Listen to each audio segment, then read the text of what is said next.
लगे। अब कहाँ जाएगी हम यहाँ से, न हमारे सर पे छत है, न हम लोगों को मुआवजा दिया। कुछ लोग ऐसे है कि भाई 160 रुपये मुआवजा दिया है, बाकी लोग जो ऐसे ही घूम रहे हैं।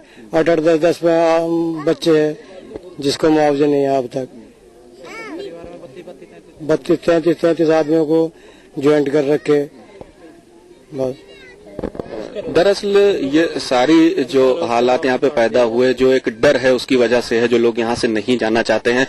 हमारे साथ बहुत से ऐसे लोग हैं जिनके बुजुर्ग कत्ल कर दिए गए इस फसाद में। आपका नाम क्या है और क्या हुआ था हादसा वहाँ पे, और कितने लोग हैं अभी यहाँ पे आपके साथ? मेरा नाम आस मोहम्मद है जी, फुगाने का रहने वाला हूँ। अभी लोही शिविर में रह रहे हैं।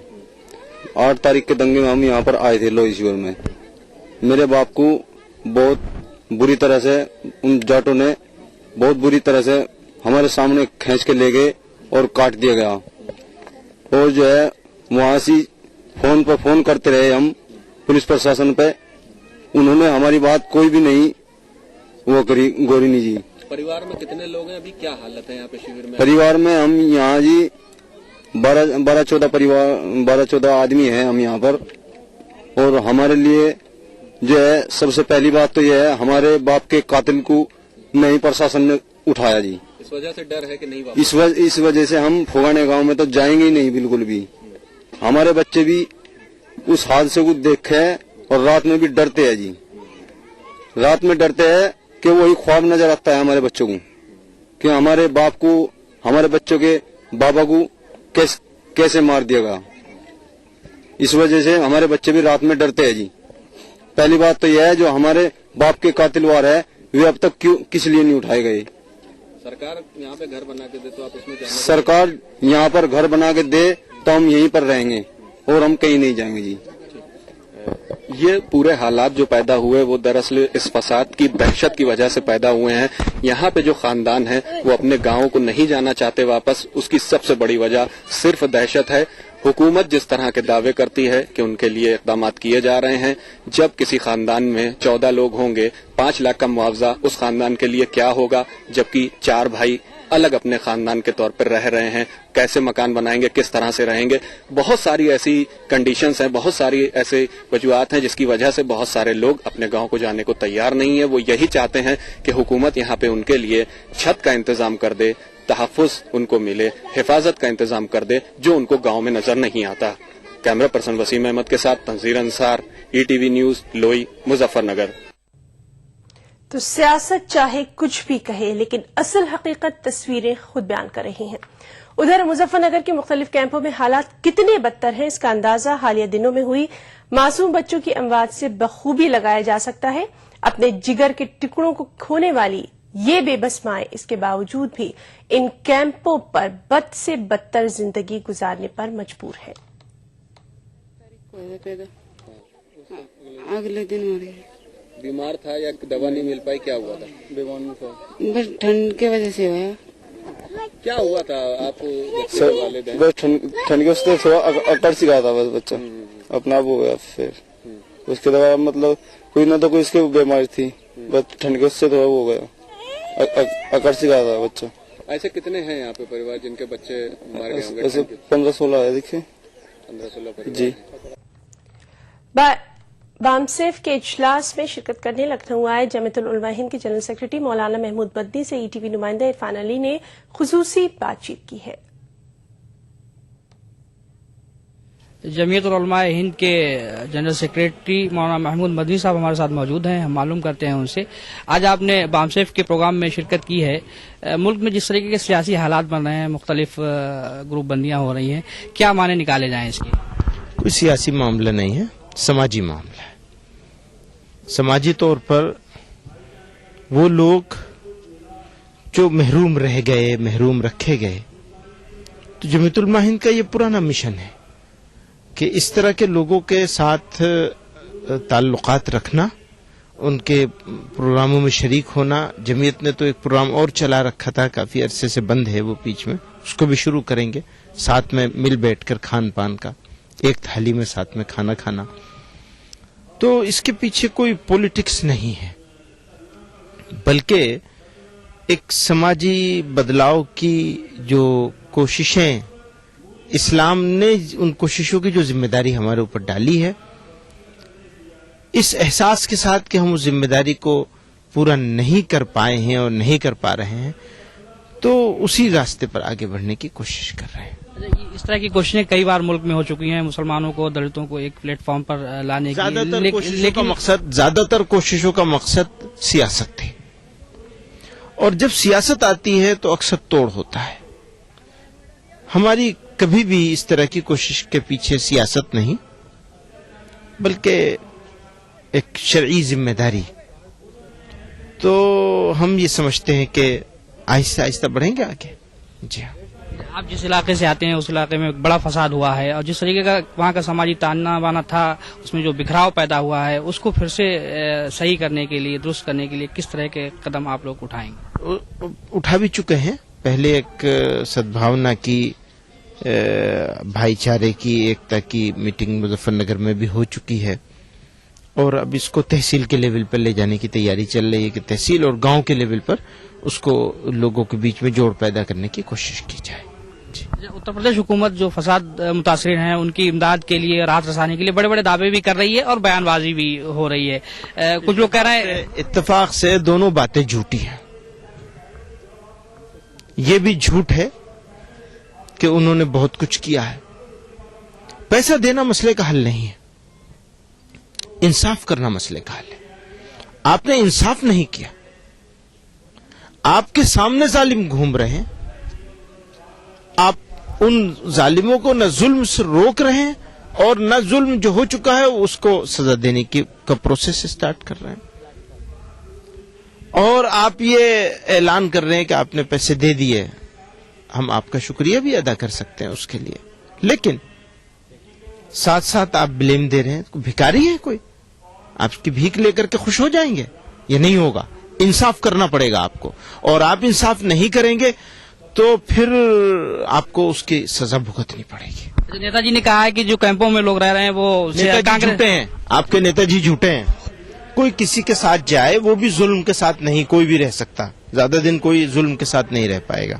शुक्रिया। तो देखा आपने, ये मौलाना महमूद मदनी थे जिन्होंने साफ तौर से ये वाजे कर दिया कि ये बीएसपी का प्रोग्राम नहीं था, लेकिन बहरहाल उस इलाके में जो हालात पैदा हुए हैं उसके बाद एक सियासी महज आराई दिखाई देने लगी है। कैमरामैन राजेश के साथ इरफान अली, ईटीवी न्यूज, लखनऊ। मरकजी और रियासती हुकूमत ने यूपी के पसमानदा लोगों और बिलखुसूस मुस्लिम तबके के गरीब और परेशान हाल लोगों को मुकम्मल तौर पर नजरअंदाज कर दिया है। इन तमाम ख्यालात का इजहार इंडियन जस्टिस पार्टी के बानी यूएन राज ने लखनऊ में किया। लखनऊ में ईटीवी से बातचीत करते हुए उन्होंने कहा कि मुलायम सिंह ने इलेक्शन से पहले अक़लियती तबके से जो वादे किए थे उन्हें मुकम्मल तौर पर फरामोश कर दिया गया। मुस्लिम माहिरीन सियासत ने इस बात का इजहार बहुत पहले कर दिया है कि समाजवादी पार्टी ने इलेक्शन से कबल मुसलमानों से जो वादे किए थे उन वादों को पूरा करना तो दूर, मुसलमानों को ऐसा जख्म दिया है जो उत्तर प्रदेश के मुसलमान कभी नहीं भूल पाएंगे। कुछ लोगों ने इस बात का भी खदशा जाहिर किया है कि मुलायम सिंह उत्तर प्रदेश को दूसरा गुजरात बनाने की कोशिश में हैं। बात सिर्फ मुसलमानों तक महदूद नहीं है। सियासी दानिश्वरों के मुताबिक अखिलेश यादव की सरकार हर महाज पर नाकाम साबित हुई है।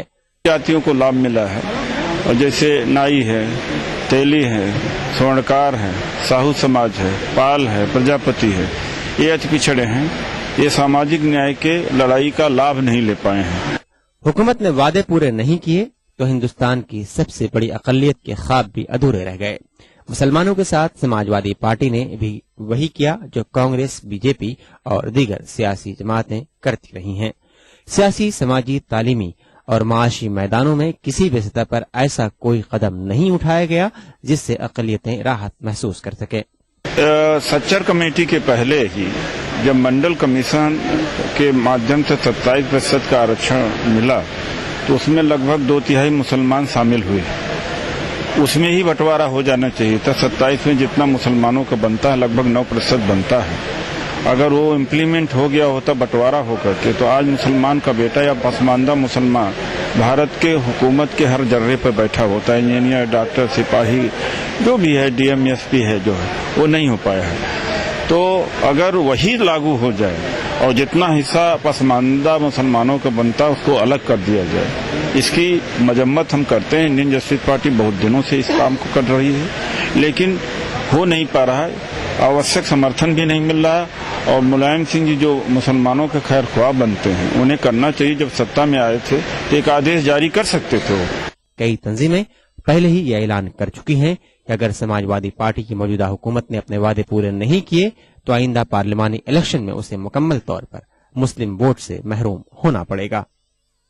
ETV news, Lucknow. खबरें और भी वक्त ब्रेक का।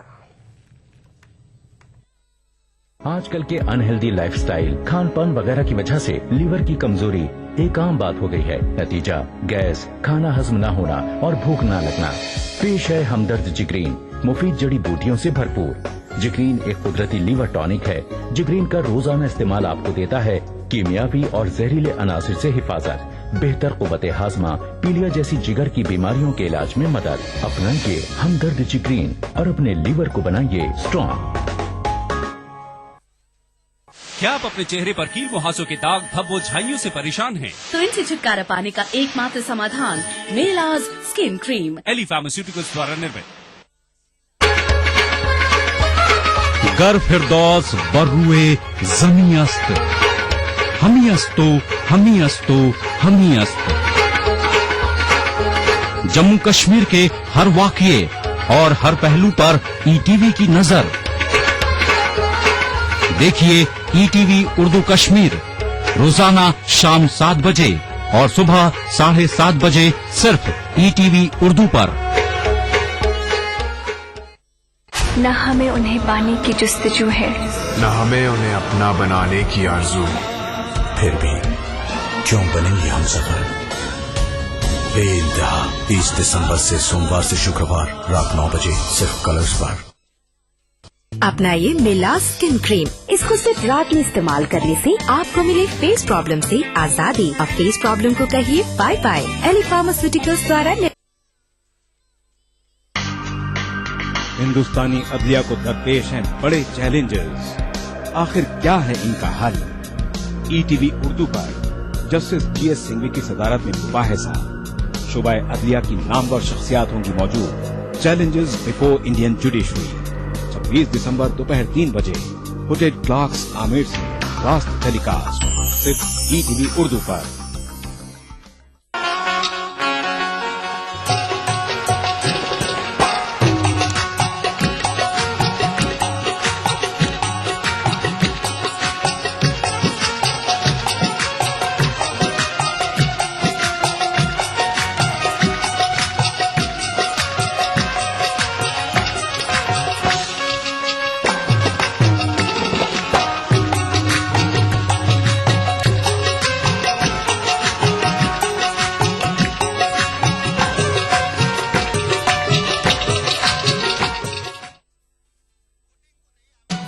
दक्कन की हर छोटी बड़ी सरगर्मी पर हमारी नजर, लेकिन आप तक पहुंचाते हैं सिर्फ वो खबर जो करे आपको बेदार।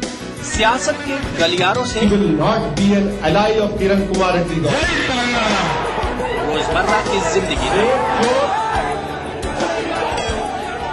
दक्कन के गोशे गोशे से आप तक खबरें पहुंचाता दक्कन नामा, रोजाना शाम 6:30 बजे।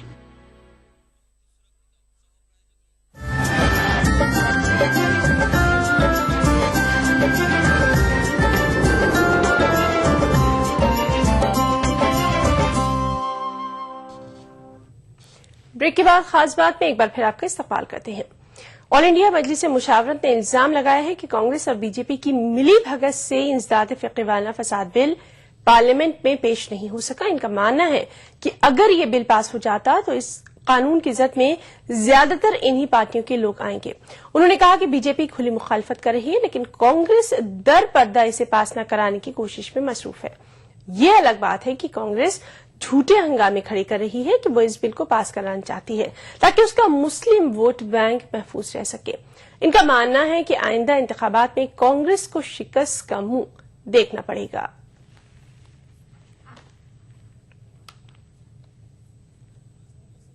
कांग्रेस पार्टी 2005 में इसका पहला ड्राफ्ट तैयार कर चुकी थी।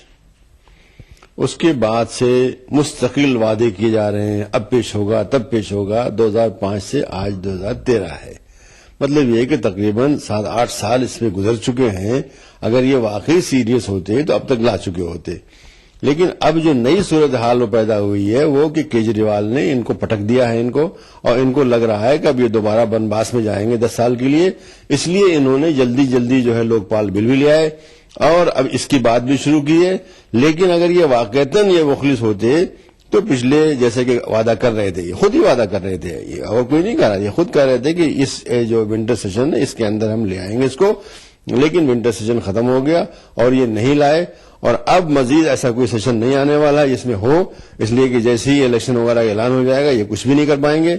तो मैं नहीं समझता कि इनकी नीयत साफ थी, और मैं ये समझता हूं कि इनकी और बीजेपी दोनों की मिली भगत है कि ऐसा कानून नहीं आना चाहिए।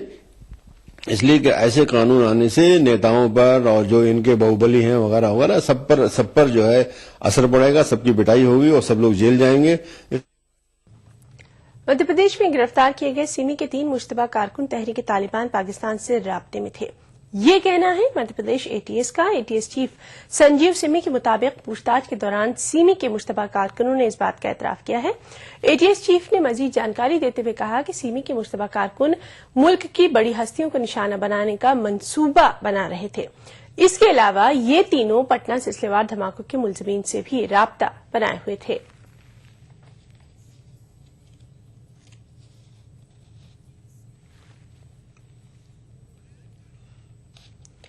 महाराष्ट्र में गवर्नमेंट आईटीआई दाखिलों में बदउनवानियों का इंकशाफ हुआ है। आरटीआई से मिली जानकारी के मुताबिक 4 ट्रेडों में दाखिलों के दौरान मुस्लिम तलबा व तालिबात को बिल्कुल नजरअंदाज कर दिया गया और मुस्लिम तलबा के कोटे में दूसरों को दाखिला दिया गया। खास रिपोर्ट।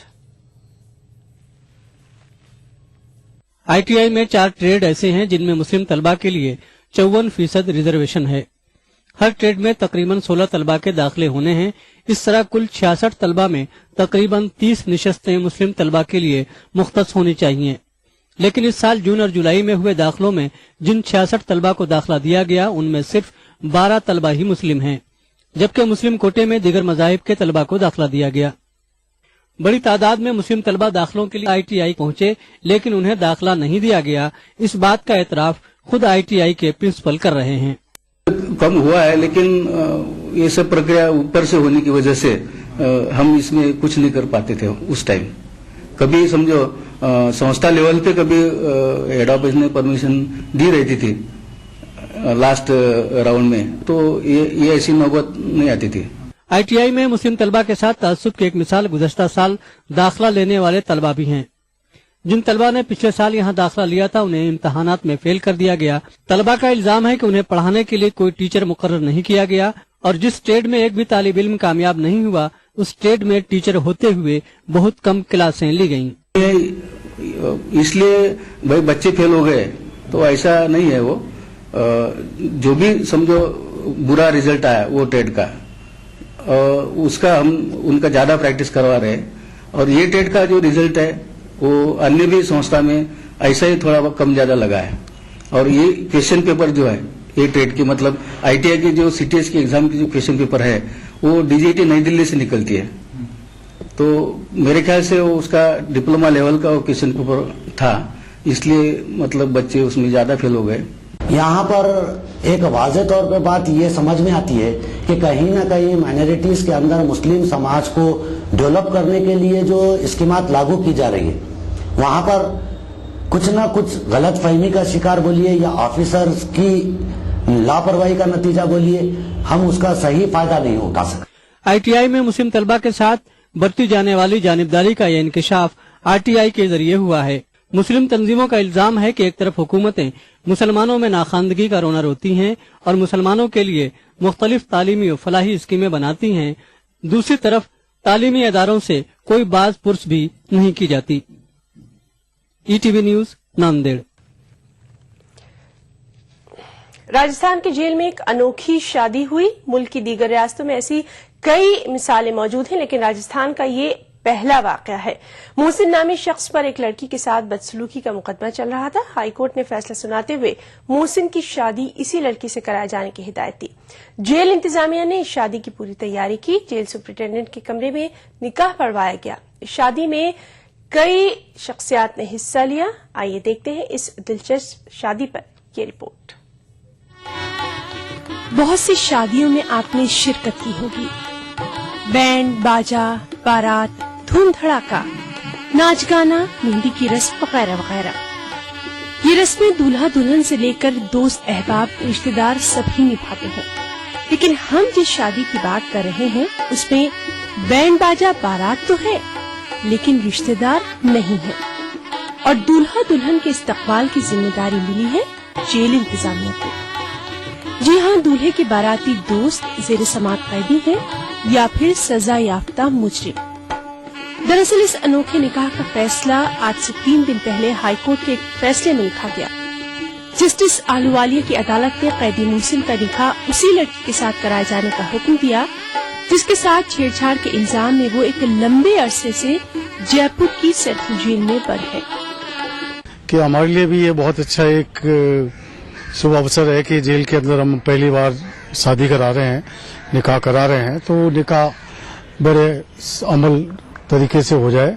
दूल्हा दुल्हन तो इस रिश्ते के लिए राजी है क्योंकि इन दोनों की कहानी प्यार के सफर से शुरू हुई थी जो कि बाद में एक दुख भरी दास्तान बन गई। ये पूरी कहानी अदालत में दोहराई जा चुकी है और अब इस कहानी का एक दिलचस्प और तारीखी मोड़ है। यही वजह है कि शादी में शिरकत करने और दूल्हा दुल्हन को मुबारकबाद देने की गर्ज से मुल्क की नामवर शख्सियात हिस्सा ले रही हैं, जिनमें साबिक वज़रा बाबूलाल नागर, महिपाल मदेना, कई IPS ऑफिसर्स और कई नामवर शख्सियात शामिल हैं।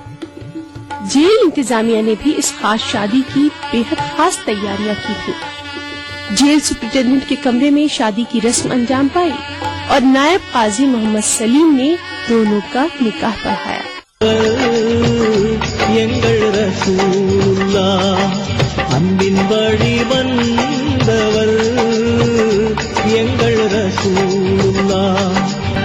मोहसिन के मुकदमे की अगली सुनवाई अब 2 जनवरी को होगी। उम्मीद की जा रही है कि इस मसालहत के बाद मोहसिन को रिहा कर दिया जाएगा। ETV news Jaipur. हैदराबादी उर्दू फिल्मों के सबसे मकबूल किरदार गुल्लू दादा को हिंदुस्तानी फिल्मों में ये इम्तियाज हासिल हो रहा है कि इसी किरदार पर लगातार चौथी फिल्म गुल्लू दादा पार्ट 4 बनाई गई है। ये फिल्म पूरे जनूबी हिंद में अगले जुमे को रिलीज हो रही है। आप भी देखिए इसके दिलचस्प मनाज़िर। एक 4 चाय बना दो भाई।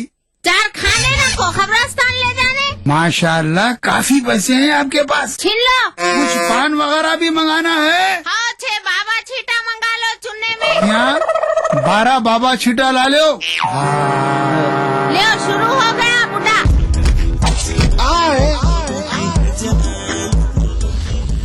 हैदराबादी उर्दू फिल्मों की 10 साला मुख्तसर तारीख में इस सिंफ की मज़ाहिया फिल्मों को बहुत ज्यादा कामयाबी नहीं मिली, लेकिन इन फिल्मों से एक ऐसा किरदार तख्लीक पाया जो पूरे जुनूबी हिंद में गुल्लू दादा की हैसियत से मकबूल है।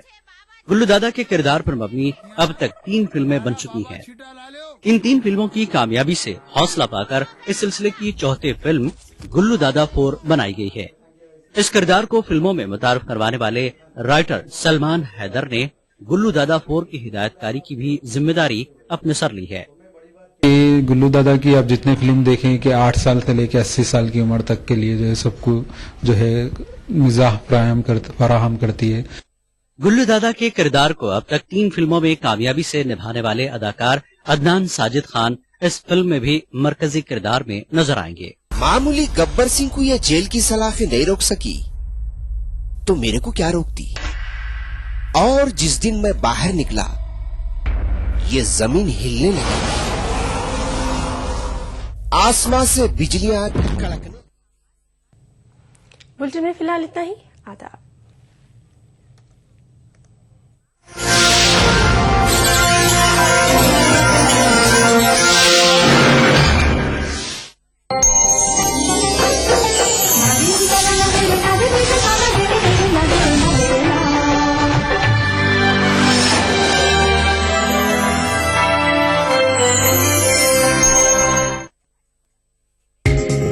ETV उर्दू पर अगला प्रोग्राम।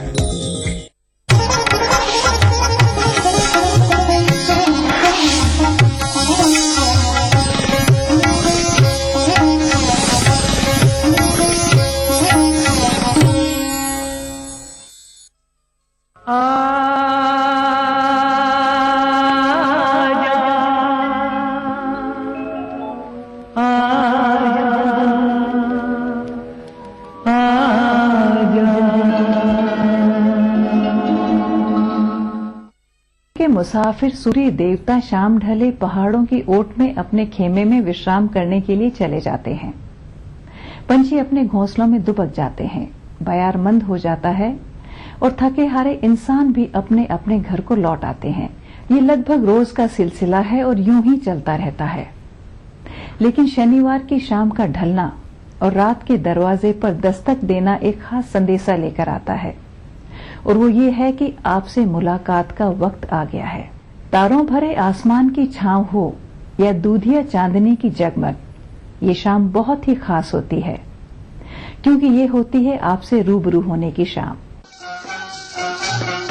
रात रंगीली मस्त नजारे, गीत सुनाए चांद सितारे, रात रंगीली।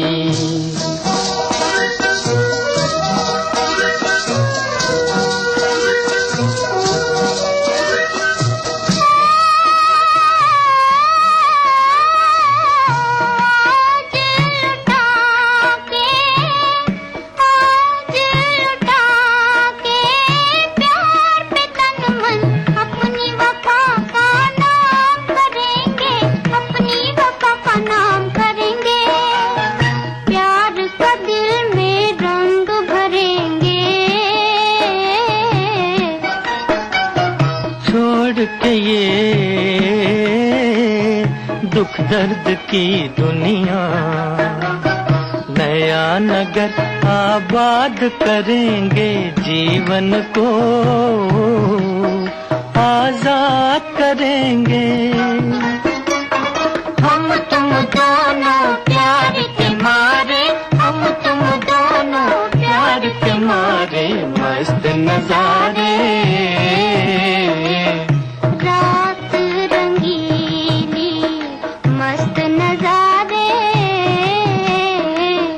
गीत सुनाए चांद सितारे, रात रंगीली।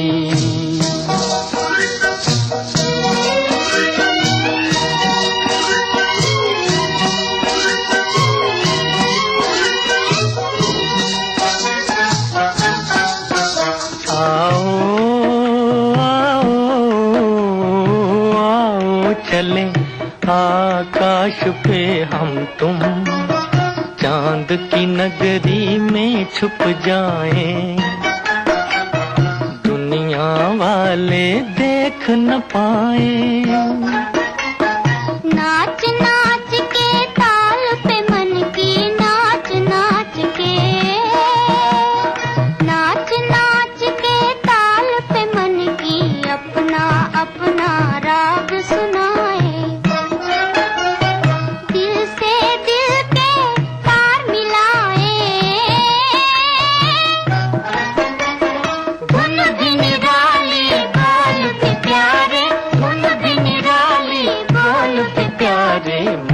नजारे,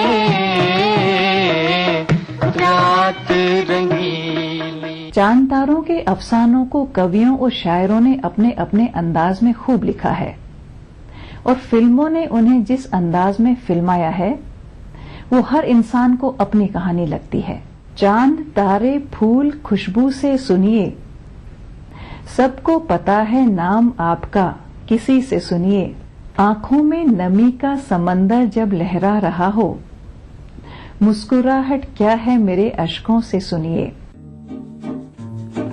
चुप है धरती, चुप है चांद सितारे, मेरे दिल की धड़कन तुझको पुकारे।